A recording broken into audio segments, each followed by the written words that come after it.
Well, good evening, folks. Sometimes projects don't go as planned.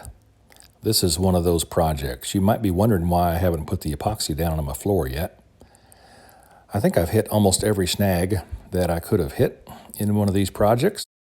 As you've seen in previous videos, I prepared this floor for the Valspar coating by first grinding the floor, which is protocol.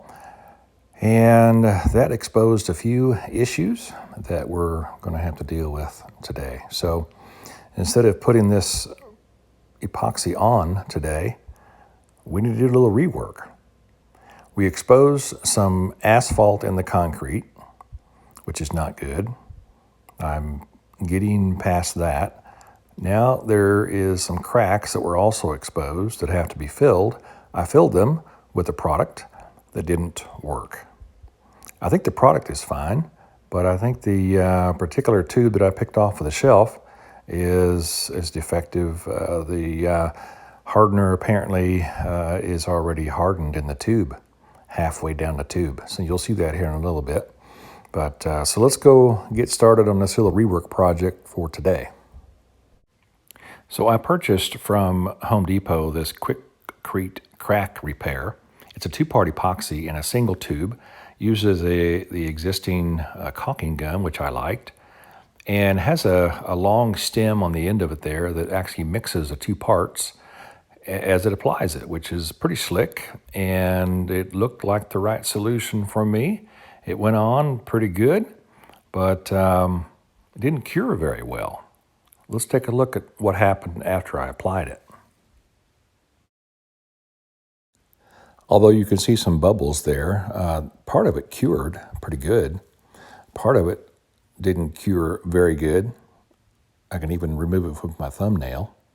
And part of it didn't cure at all. It's still wet a couple days later. So the mixing, I think, did fine. The product itself is fine. The part that did cure looked really good, filled the hole great.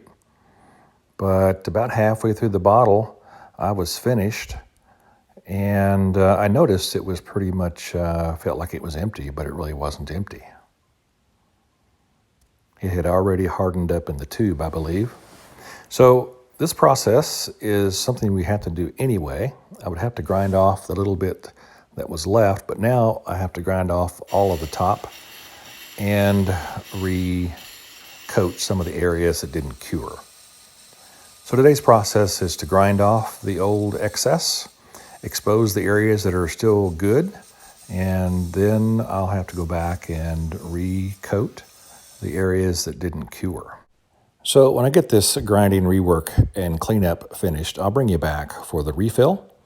So I hope you enjoyed this video today. Don't forget to like, subscribe, comment, or dissent. You've been watching the Junkyard Tailgate channel. Good day.